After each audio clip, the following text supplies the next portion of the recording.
परमात्मने सर्वान्तरात्मने श्रीमद् वेङ्कटेशाय मङ्गलम्।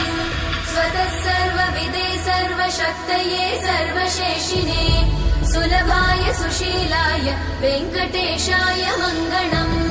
परस्मै ब्रह्मणे पूर्णकामाय परमात्मने प्रयुञ्जे परतत्त्वाय वेङ्कटेशाय मङ्गलम्।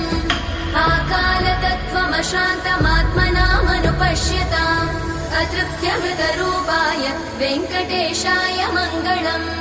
प्रायस्वचरणौ पुंसां शरण्यत्वेन पाणिना कृपया दिशते श्रीमद् वेङ्कटेशाय मङ्गलम्।